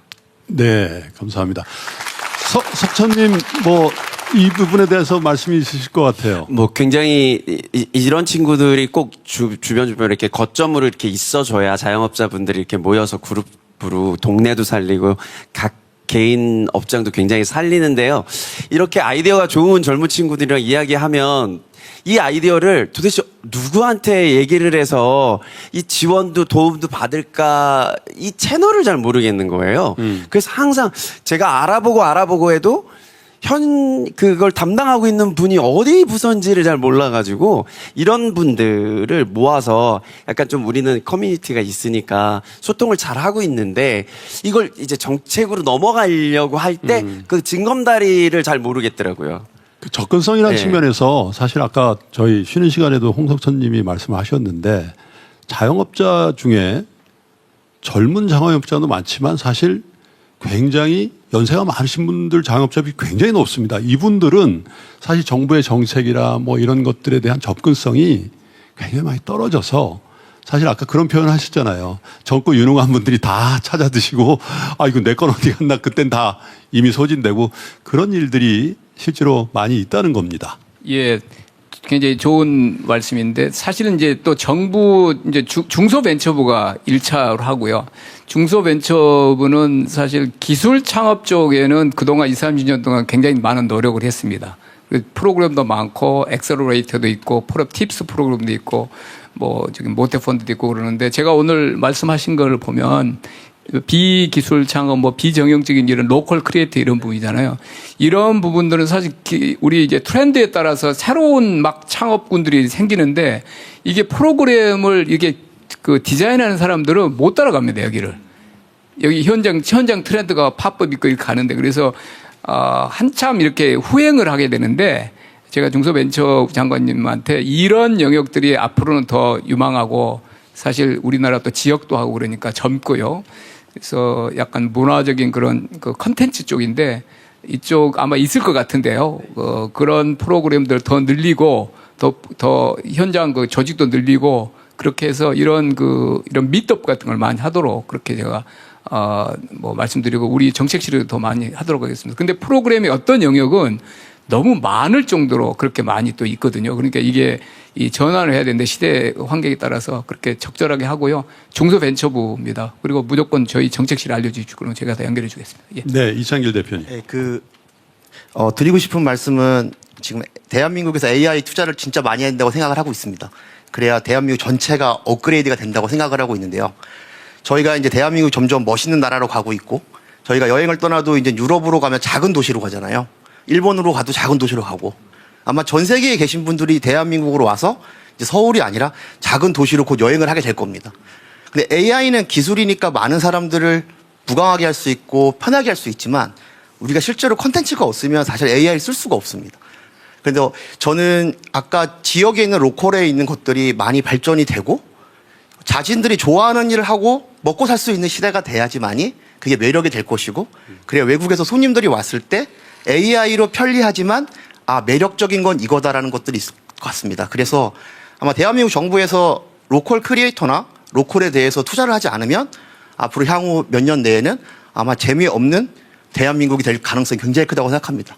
지금 만화를 만드시는 분들, 영화로 만들어주셨던 분들 과거 성공하기 전에는 다 너 뭐 먹고 살래? 이랬던 분들인데 지금 그분들이 영화제가 상도 받고 그런 많은 만화가 나온다고 생각이 들어지고 이제 유럽에서 작은 도시들이 발전한 것처럼 일본이 그랬던 것처럼 다음은 대한민국 차례인데 과연 많은 관광객들이 서울만 와서 그냥 떠나버린다면 아마 대한민국은 큰 힘을 잃을 것 같습니다. 그래서 AI는 무조건 해야 되는 일이지만 AI 투자되는 돈이 100%라면 로컬에 투자되는 돈은 한 20% 정도는 하면 어떨까라고 한번 생각해 봅니다. 네, 굉장히 중요한 말씀을 하신 것 같습니다. 네, 안녕하세요. 제가 그 중소기업벤처부의 로컬 브랜드 창출팀 사업을 전라북도 김제에서 수행하고 있습니다. 되게 조그만 마을이지만 5년 동안 거기서 하나하나 청년 상인들이 생겨나면서 그곳에도 가능성이 있거든요. 그래서 이번에 중소기업벤처부에서 저희 시골 마을을 뽑아줘서 너무 감사한 마음인데 사실 대한민국이 좀 대안적인 삶에 대해서 너무 이분법적으로 나뉘어져 있는 것 같아요. 저는 사실 되게 항상 비상식적이고 비합리적인 선택을 한 사람이거든요. MBC를 잘 다니고 있는데 퇴사를 했고요. MBC를 다니면서 아파트를 사지 않고 시골에 폐가를 4,500만 원짜리를 사서 이렇게까지 왔어요. 지금 여기까지. 근데 저는 저 같은 사람이 많아져야 된다고 생각하거든요. 지역에 그냥 양으로 승부하는 사람들이 아니라 저같이 기획을 할 수 있고 경력이 있고 조직 생활도 해봤고 그런 사람들이 지역에 내려가서 아직 경험이 없는 친구들을 보듬어서 같이 가야 로컬이 살 수 있습니다. 그런데 제가 아무리 생각을 해봐도 나같이 선택할 수 있을까라고 생각하면 제가 너무 이상한 사람인 거예요. 그래서 저는 로컬을 풀어가는 방법은 그냥 쉽게 말하면 합리적인 선택으로 로컬을 선택할 수 있게 해주면 되거든요. 그런데 지금 봐도 아파트 사는 데는 대출 다 해주면서 시골집 사는 데 대출 안 해주고요. 저 그래서 사원 대출 받았거든요. 그래서 마이너스 통장 8,000 찍고 막 이랬었거든요. 그래서 제가 너무 하고 싶은 얘기가 나와서 말이 너무 빨라지는데 네. 그래서 그 얘기를 꼭 하고 싶었습니다. 오늘 이 자리에 로컬 얘기를 하고 싶어서 왔거든요. 그래서 그 얘기를 조금 더 해주시면 너무 감사할 것 같습니다. 네. 마지막으로 짧게만 더 붙이면 로컬을 저도 굉장히 관심이 많은데 이제 예산을 쓰실 때 그 전에 하셨던 분들 보면 지방에 예산을 굉장히 많이 내려주세요. 뭐 100억, 200억, 300억은 그냥 껌값처럼 그냥 던져주시는데 그걸로 할 수 있는 게 대부분 벽화마을 우리나라에 한 200개 넘게 있을 겁니다. 다 비슷하죠? 그리고 출렁다리, 이거 한 150개 넘게 있을 거예요. 거기다 요즘에 그 트렌드가, 이건 뭐죠? 이건 뭐지? 케이블카. 케이블카가 이제 전국에 깔리기 시작하는데 제가 봤을 때 그거 해먹는 업체가 몇 군데가 다 해먹는 것 같다. 그리고 전 지자체가 비슷한 관광 상품을 자꾸 만들어내니까 차별점이 없잖아요. 그 돈을 이런 로컬 크리에이터들한테 한 20%만 던져줘도 정말 잘할 텐데. 자, 우리 정치를 좀 마셨죠? 사실 어제 우리가 이제 수석 보좌관 회의 하면서 이 얘기를 한참 했잖아요. 우리 이창길 대표 말이 진짜 맞아요. 이제 관광이 매우 중요한 문화 수출이 될 텐데, 이제 우리 이번 정부의 핵심 사업 중에 하나가 이제 문화 산업을 키우는 거예요. 저는 그게 매우 가능성이 높다고 보고, 특히 이제 한류에 대한 세계적 선호도가 계속 커지고 있기 때문에 그게 결국 관광으로 이어질 거고, 서울만 오는 것도 이제 재미없어서 결국 일본처럼 지방을 가게 되겠죠. 어쨌든 지방의 경쟁력을 키우고 지방의 특색을 살려야 되겠죠. 그리고 창업을 할 때 지금 어디로 가야 되냐 도대체. 이 문제는 저도 고민이어서 지금 이제 창구 단일화 원스톱 서비스에서 정부에 어디다 얘기를 해도 해당 부처로 정부가 알아서 넘겨가지고 필요한 데를 연결해주게. 아무 데나 가서 걸면 다 걸리게. 그거는 우리가 시스템을 만들려고 하는 중이니까요. 어쨌든 실장님 아까 보니 박수도 많이 치고 하는 거 보니까 그거 진짜 이제 우리가 한 얘기 똑같잖아요. 예산 해줘봐야 특정 소수가 다 먹어버린다. 근데 요거를 쪼개서 정말 필요한 데다 이렇게 잘 해줘야 되는 건 진짜 정성이 필요하고 인력 역량이 많이 필요하다고 했는데, 어쨌든 아까 말씀 비기술 창업 분야를 어떻게 할 건지는 지금 우리 대안이 없었던 것 같아요. 그건 한번 기구를 하나 만들든지 시스템을 하나 만들어 보죠. 저쪽 편에서 또 기회를 한번 드려볼까요? 네. 저 뒤에 빨간 안경 쓰신 분. 예.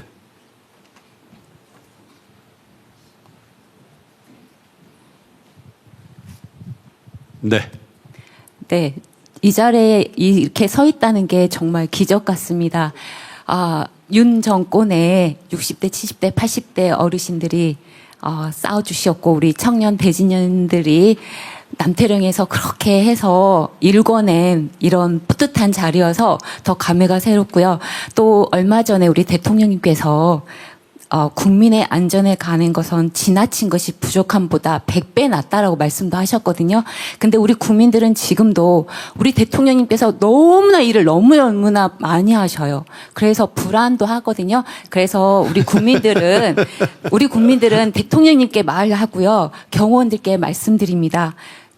대통령의 안전에 관해서는 지나친 것이 부족함보다 100배 나으니까요.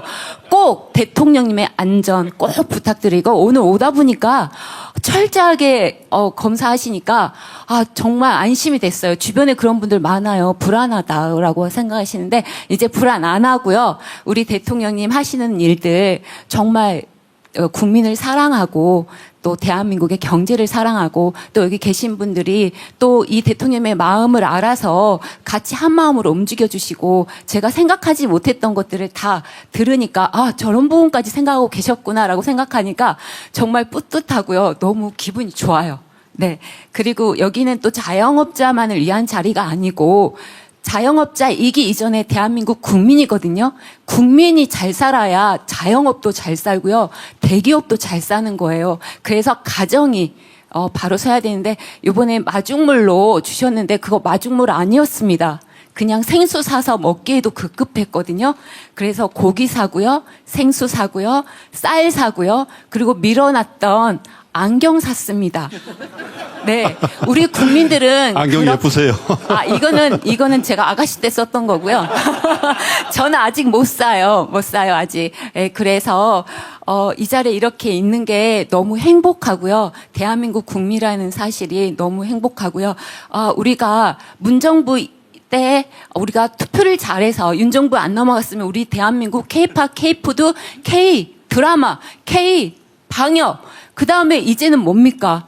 KIT잖아요. 그리고 문화잖아요. 음식이잖아요. 우리 전 세계 씹어 먹었습니다. 근데 윤정부 때문에 우리가 지금 20년, 50년 뒷걸음졌어요. 네, 죄송합니다. 네네. 그래서, 그리고 근데 대통령님께서, 하실 때 처음에 주식에 대해서 많이 말씀하셨어요. 그래서 주식을 투자를 많이 하셨을 거예요. 그래서 조금 전에 사회자님께서도 좋아가지고 몇 번 말씀하셨는데, 저희가 보기에는 우리 일반 국민들은요, 주식 투자해서 패가 망신한 사람은 봤어요. 그렇지만 주가 조작해서 패가 망신한 사람 보지를 못했습니다. 그래서 김건희 투자라든가 주가 조작이라든가, 그리고 기업에서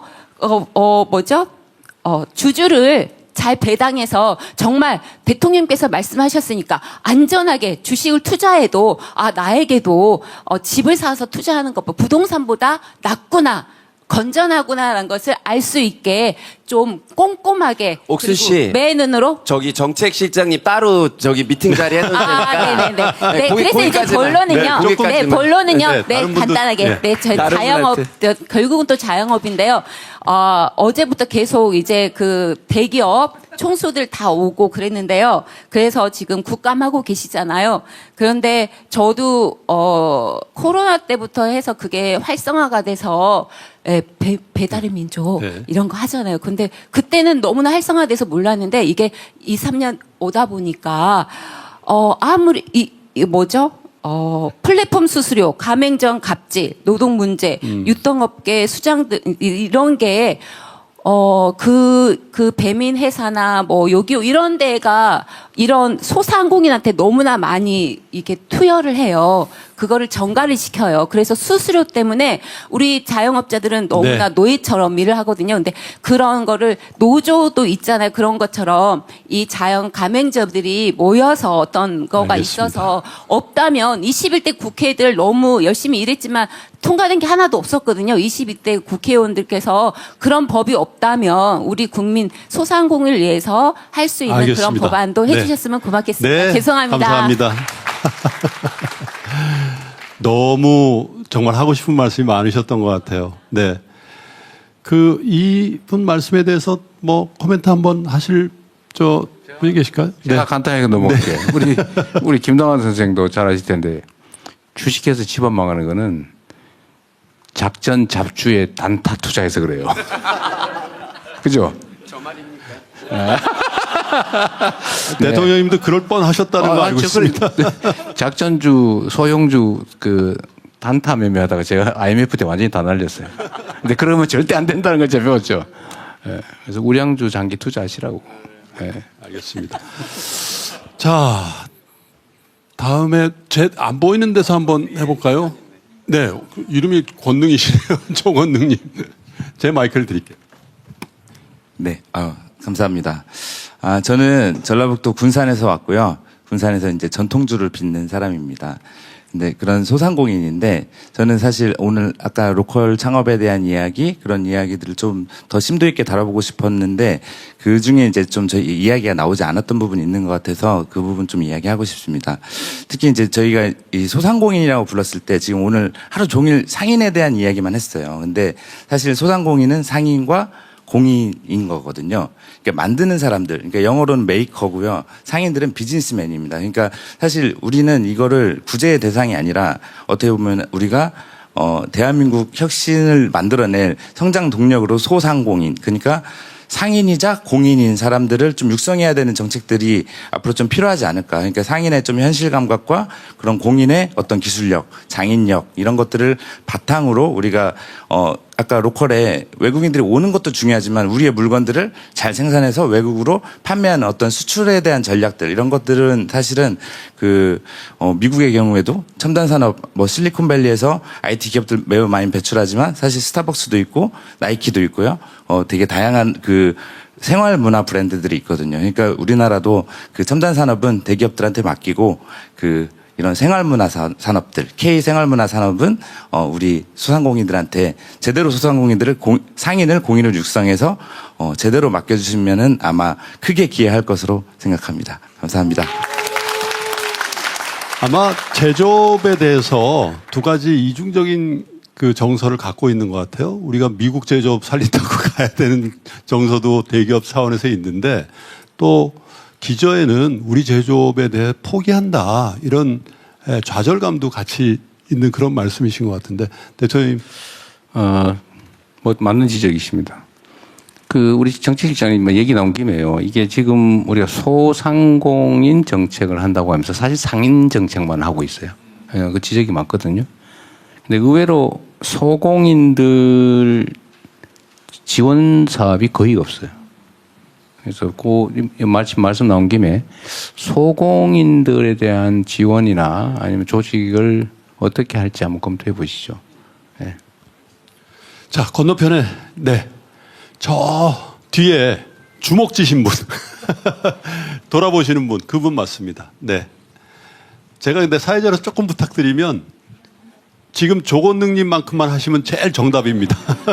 예, 하정우 수석님께 질문드리겠습니다. 예. 아까 2억 원 의원장님께서도 지적을 하셨고 홍석천 사장님께서도 지적을 하셨는데 결국은 악마는 디테일에 있는 것 같습니다. 그래서 결국 누구한테 잘해줄 것인가 다들 힘듭니다. 어렵습니다. 하지만 핀셋으로 뽑아내서 그분께 잘해드려야 됩니다. 그러려면 데이터가 필요합니다. 데이터가 결국 AI지 않습니까? 각 부처에 아주 훌륭한 시스템들이 많은데 그 시스템들 간의 상호 어떤 연동성이 있는지 모르겠습니다. 예를 들면 어느 분에게 금리를 우대해 줄까, 어느 분에게 먼저 지원해 줄까 할 때는 그분의 예를 들어 보겠습니다. 고등학교 때는 어떤 성장을 했었는지, 대학 때는, 그다음에 최근 3년간 사회봉사활동을 했었는지, 헌혈은 했었는지, 무사고운전을 했었는지, 세금은 제대로 냈는지 이런 여러 가지 방향에서 어떤 예를 들면 굿 시티즌 인덱스 이런 것을 만들어서 이런 것들이 금융이라든지 여러 가지 정책을 판단할 때 하나의 요소로 작용을 했으면 좋겠습니다. 미국에서 마가 이런 얘기 하지 않습니까? 우리나라도 우리나라에 맞는 그런 굿 시티즌 인덱스를 한번 검토해 주시면 고맙겠습니다. 이상입니다. 네, 하정우 수석님. 네, 오늘은 쉬어가나 했더니 소환해 주셔서 감사합니다. 굿 시티즌 인덱스라는 개념이 굉장히 필요하고 중요할 것 같은데 유용하겠죠. 근데 조금 다른 측면에서 보면은 바로 생각나는 게 개인정보와 과연 사람의 가치를 이런 굿시티즌이라고 하는 걸로 정량평가를 해도 괜찮을까라는 반대쪽의 측면이 있을 것 같습니다. 그러면은 결국 우리가 생각해야 되는 거는 유용하게 쓸 수 있는 방법은 찾으면서도 안전장치를 만들어야 될 것 같고요.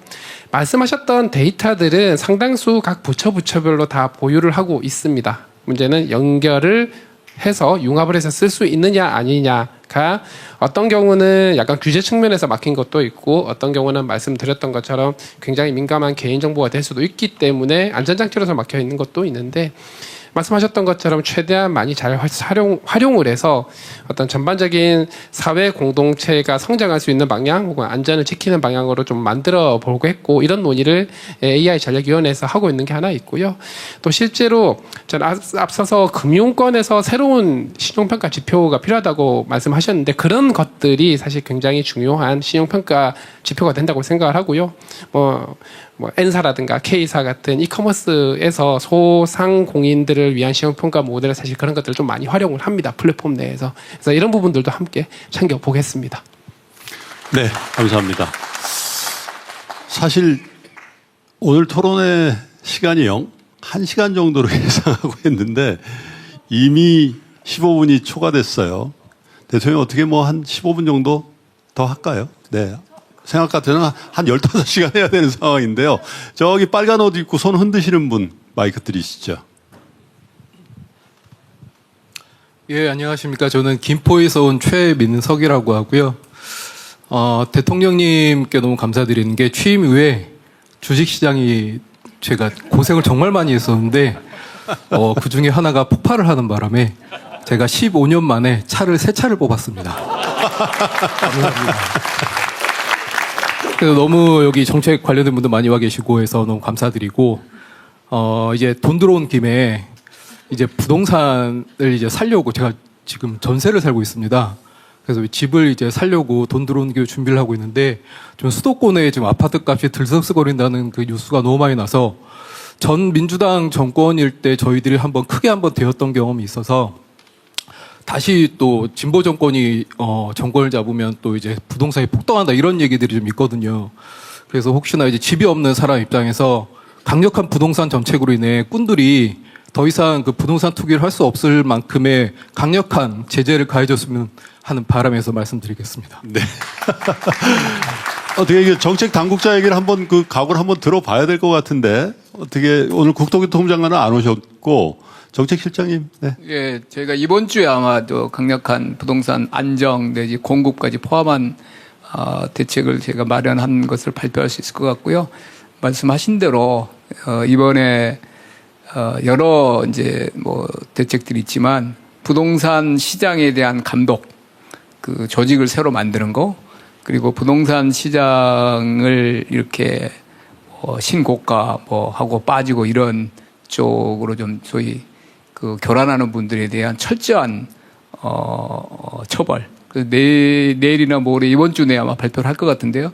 발표할 때는 뭐 국세청장님, 금융감독원장님, 금융위원장님 이런 분들도 하시고 사실 이제 국세청이나 그런 감독 조직에서 전수조사를 해서 자기 돈으로 산 거라 하더라도 의심되거나 이런 부동산 시장 교란과 관련된 분에 대해서는 정부 내에서 지금 조사를 진행 중인 것도 있고 주식시장도 대통령께서 말씀하셔서 특별한 어떤 감시기구를 만들어서 최근에 한두 달 내에 큰 성과를 냈잖아요. 그런 식으로 부동산 시장 쪽도 그런 비슷한 정도의 결기와 그런 그 의지를 가지고 반드시 그런 교란 요인을 차단하는 대책까지 포함해서 하겠습니다. 네. 네. 네. 드릴까요? 정말 감사합니다. 대통령님 안녕하십니까. 저는 대통령님처럼 국가를 위한 정책에 관심이 많아서 대학교를 다니면서 행정학을 공부하고 있는 홍석원이라고 합니다. 저는 현재 이재명 정부의 사회복무요원으로 복무를 하고 있고 오늘 정책에 관심이 많으신 대통령님께 향후 소비 쿠폰 활용 방안으로서 좋은 경제 정책을 하나 제안드리고 싶어서 자리하게 됐습니다.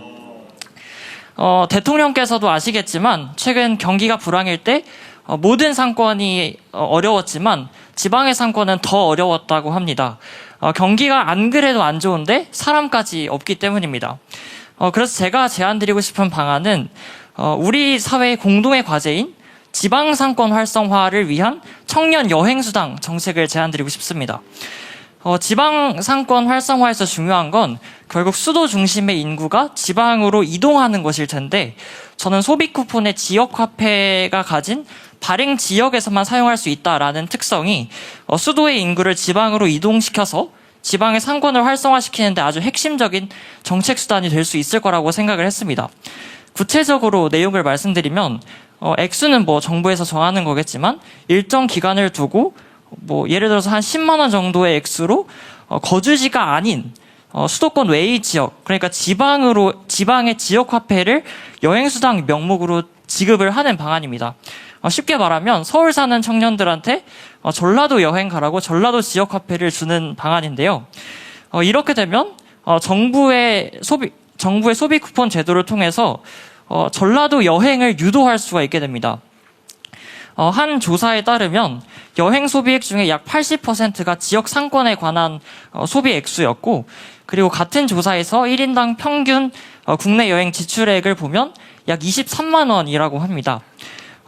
이거는 정부가 10만 원이라는 재정을 투입했을 때 평균적으로 약 23만 원의 소비 창출 효과를 낼 수 있다는 것을 예견할 수 있고, 또 청년의 높은 소비 성향까지 고려해 봤을 때 투입 대비 효과가 매우 클 것으로 저는 개인적으로는 생각을 하고 있습니다. 장기적으로는 청년들이 그 지방 도시를 여행하면서 이 지방의 매력을 느끼면 그 지역에 살 수도 있는 거고 또 여행을 할 수도 있는 거라고 생각을 합니다. 마지막으로 늘 좋은 정책을 위해서 연구해 주시는 대통령님께 감사하다는 말씀 드리고 대한민국 청년으로서 존경하는 대통령님께 이 정책을 제안드리고 싶습니다. 감사합니다.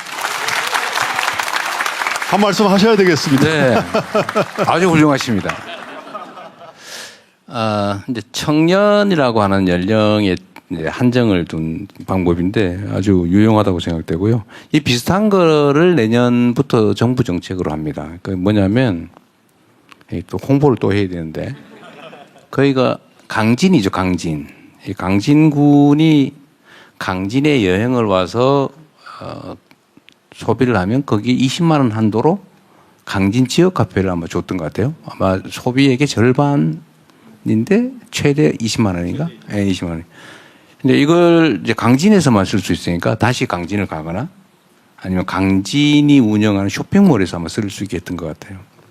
그래서 이게 강진의 유입 관광객을 상당히 늘렸다고 해가지고 이제 정부가 이번에 예산을 편성해가지고 좀 그런 유사한 지방 소멸 지역, 소멸 위험 지역에 그 정책을 도입하면 이제 거기 가서 쓰면 절반을 돌려주는 20만 원 한도로.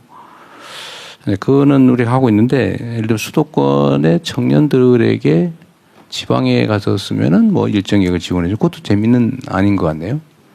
우리가 한번 세부 설계를 해가지고 그건 한번 해볼 만한 정책 같습니다. 네, 지금 내년 예산에는 편성되어 있지 않지만 이 즉석에서 좋은 아이디어를 주셨기 때문에 문체부하고 협의해서 올해 예산 사업으로 내년에 반영할 수 있는지 반영해 보겠습니다. 감사합니다. 아유, 저 정말 생각 같아서는요, 여러분께 다 기회를 드리고 싶은데 여러분 말고도 지금 유튜브를 통해서 엄청나게 많은 분들이 참여를 희망하고 계시거든요. 그래서 시간 관계상 오늘 여기 참석해 주신 분들과에 대한 이 정도로 좀 이해를 해 주시고요. 네, 써서 주세요. 그러면 꼭 전달해 드리겠습니다, 실장님. 자, 그러면 여기서 오늘 디지털 토크 라이브가 말씀드린 것처럼 유튜브를 통해서 생중계가 되고 있는데요. 몇 분, 한 두 분 정도 유튜브에 어떤 의견을 남겨주셨는지 한번 보시고 또 토론을 이어가도록 하겠습니다. 벌써 나왔네요. 성실상한 소상공인 대상 정책자금 좀 원활하게 소상공인. 이건 아까 다 나온 얘기인데 정말 이쪽에 정말 민원이 굉장히 많은 것 같아요. 그죠? 다음 거 한번 보실까요? 야, 또 이게 신용네요. 저신용자 대출이자가 너무 높습니다. 대출 금액 상한선을 최소한으로 줄이시고 이자율은 최대한 낮춰준 정책이 필요하다고 생각합니다. 네. 두 분을 봤는데요. 두 분 다 저신용자 대출 또 소상공인의 대출 상환의 문제 이런 것들을 말씀해 주셨는데 더 있으신가요? 요 정도 준비가 되어 있습니다. 지금 손 드시면 안 되십니다. 유튜브로 더 많은 분들이 의견 주셨는데 그것도 저희가 정리를 해서 실장님께 전달을 해드리도록 하겠습니다. 그러면 오늘 토크의 마지막 순서로 대통령님께서 우리 국민들의 목소리에 대한 대통령님의 답변과 약속을 마지막으로 들어보죠. 박수로 청해볼까요? 제 마지막 유튜브에 이제 제안해 주신 부분과 관련이 좀 있는데 말씀을 좀 드릴 필요가 있을 것 같습니다. 혹시 우리 국민 여러분 모르시는 게 있을 수 있는데 지금 이자 제한을 위반한 제가 평생 해보고 싶었던 것 중에 하나인데 이자가 연 20% 한도죠 지금. 근데 이게 얼마를 넘으면 이자를 넘으면 20% 넘는 이자는 낼 필요가 당연히 없고 이게 2배든가 3배든가 너무 원금도 못 받게 3배 법정 이자의 3배 3배를 넘게 돈을 빌린 경우에는 원금까지 안 갚아도 된다 라고 하는 법이 통과됐어요. 통과됐죠? 네, 7월에 통과되고요. 언제 시행합니까? 바로 시행입니다. 이미 시행되고 있어요. 이거 모르는 분들 많으신 것 같아요. 여기서 잘 모르셨죠? 참 문제예요. 예. 그래서 지금은 이제 고리대, 고리사채 또는 고리대를 통제하기 위해서 60% 넘게 빌려주면 원금도 갚을 필요가 없게 법이 만들어져 있습니다. 그거 참고하시고요. 서민들에 대한 정책 대출, 저금리 대출은 저희가 정책 금융으로 저희가 좀 많이 늘리려고 해요. 많이 늘리고 특히 금융위가 그 역할을 좀 해줘야 되는데 금융기관은 아까 말씀드렸던 것처럼 국가의 발권력, 그다음 국가의 정책 역량을 투입해가지고 그 권능을 이용해서 영업을 하는 거기 때문에 자기 개인 돈 빌려주는 게 아니잖아요. 그렇기 때문에 공적 기능을 대신하면서 돈을 벌고 있기 때문에 공적 책임도 다해야 된다. 그 공적 책임이라고 하는 게 결국은 서민 금융을 강화하는 거죠. 그래서 정부도 일부는 지원하고 책임을 지겠지만 금융기관들이 그 공적 역할을 충분히 다해야 된다라고 생각합니다. 말씀드린 것처럼 지금 국내 금융기관들이 연간 이자 수입만 30조? 이자 자체는 50몇 조고요. 이익 자체가 20몇 조씩 이익이 나고 있는데 너무 과하다. 그래서 그 부분도의 일부는 공적 역할을 좀 하라고 지금 정책적으로 유도를 하고 있는데 금융위원장께서 잘하고 계시겠죠. 어쨌든 아까 질문에 대한 답을 뭐 정확하게 드리지 못하지만 금융은 기본적으로 공동체 원리가 일부나마 반영돼야 된다는 점을 우리 정부도 신경 쓰겠습니다. 오늘 너무 많은 분들이 오셔서 말씀하실 게 너무 많은데 다 못 들어서 죄송하고요. 원래 이런 모임을 하면 저희가 메모지를 드려서 메모한 거를 저희가 다 하게 되는데 오늘도 다 하셨겠죠? 아닌 것 같은데? 분위기가 아니에요. 그건 제가 수차례 얘기했는데 오늘은 또 빼먹은 것 같습니다. 저도 메모지 없는데. 대통령님 마지막으로 제가 살짝 고자질해도 될까요? 네, 하세요. 아까 여기 자영업 사장님들이 되게 뒷담화했어요. 대통령님에 대해서. 직원과 알바를 위한 정책들은 굉장히 많은데 막상 사장님들이 을병이 된 지 너무 오래됐는데 그들의 고초를 좀 들어주는 그런 부서가 좀 없는 것 같다라는 생각을 좀 해봐서 살짝 고자질했습니다. 네, 알겠습니다. 목숨 괜찮죠, 저? 취향이 아니라는 게 자꾸. 이 행사 끝나고 홍석천 씨 같은 의견들을 메모지로 이거 원래 제가 반드시 그렇게 하라고 했는데 또 뭐 실무진에서 빼먹은 것 같아요. 메모를 좀 나눠드리든지 해서 써주세요. 써주시고 우리 정책 제안하는 홈페이지도 있지 않나요? 예, 거기다 써주셔도 되고요. 저희가 그거 다 분석합니다. 분석하니까 의견들 주시면 그중에 유용한 정책화 할 수 있는 건 하고 또 민원순에 해당되는 것들은 그다 나름대로 또 해소하고 또 지적사항들은 저희가 잘 시정하도록 하겠습니다. 아쉬운 대로 또 다음에 이런 기회를 만들기로 하고요. 긴 시간 고생하셨습니다. 고맙습니다. 네, 감사합니다.